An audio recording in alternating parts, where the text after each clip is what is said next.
ಮುಂಭಾಗದ ಹೈಡ್ರಾಮಾದ ದೃಶ್ಯವನ್ನ ನೀವು ನೋಡ್ತಾ ಇದ್ದೀರಿ.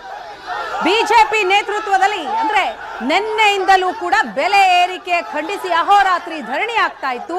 ಇವತ್ತು ಕಾರ್ಯಕರ್ತರು ಸಿಎಂ ಸಿದ್ದರಾಮಯ್ಯನವರ ನಿವಾಸಕ್ಕೆ ಮುತ್ತಿಗೆ ಹಾಕಬೇಕು ಅಂತ ಮುಂದಾಗ್ತಾರೆ. ಆ ಸಂದರ್ಭದಲ್ಲಿ ಆಗುವ ಹೈಡ್ರಾಮಾದ ದೃಶ್ಯ ಇದು. ಕ್ಯಾಮ್ರಾ 1 ಕ್ಯಾಮ್ರಾ 2 ಎರಡು ದೃಶ್ಯವನ್ನ ನೀವು ನೋಡ್ತಾ ಇದ್ದೀರಿ.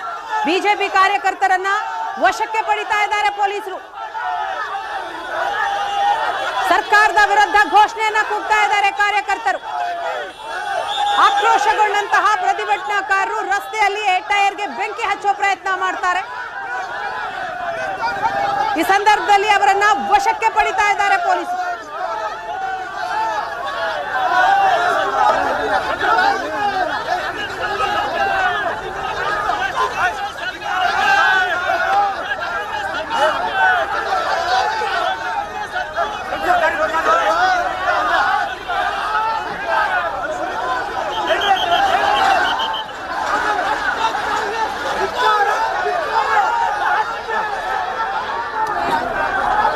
ಮಾಡೋದ್ರಲ್ಲಿ ರಾಜಕೀಯ ಮಾಡಬೇಕು, ಅವ್ರು ಮಾಡಲಿ.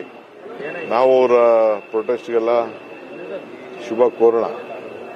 ಆದರೆ ಈ ಟೋಲ್ ಬೆಲೆ ಎಲ್ಲ ಯಾಕೆ ಜಾಸ್ತಿ ಆಯ್ತದೆ? ಟೋಲ್ ಬೆಲೆ ಅದನ್ನ ಯಾಕೆ ಅವ್ರು ಮಾಡ್ತಾ ಇಲ್ಲ, ಪ್ರೊಟೆಸ್ಟ್ ಮಾಡ್ತಾ ಇಲ್ಲ ಟೋಲ್ ಬೆಲೆಗೆ? ಹಿಂದೆ ಡೀಸೆಲ್, ಪೆಟ್ರೋಲು, ಗ್ಯಾಸ್ ಬೆಲೆ ಎಲ್ಲ ಜಾಸ್ತಿ ಆಯ್ತಲ್ಲ, ಅದಕ್ಕೆ ಯಾಕೆ ಅವ್ರಿಗೆ ಪ್ರೊಟೆಸ್ಟ್ ಮಾಡಲಿಲ್ಲ? ಹಾಗೂ ಅವರು ಜನಪ್ರತಿನಿಧಿಗಳು ತಾನೆ. ನಾವು ಹಾಲು ನೀರು ಎಲ್ಲ ಮಾಡ್ತಾ ಇದೀವಿ. ಅದರಿಂದ ಯಾರಿಗ ಅನುಕೂಲ ಆಗ್ತಾ ಇದೆ? ರೈತರಿಗೆ ಅನುಕೂಲ ಆಗ್ತಾ ಇದೆ. ರೈತರ ಬದುಕನ್ನು ನಾವು ನೋಡ್ಬೇಕಲ್ಲ. ರೈತರು ಪಾರ್ಟಿ ಅಂತ ಬರೀ ಹಸಿರು ಟವಲ್ ಹಾಕೋಬಿಟ್ರೆ ಸಾಕಾ?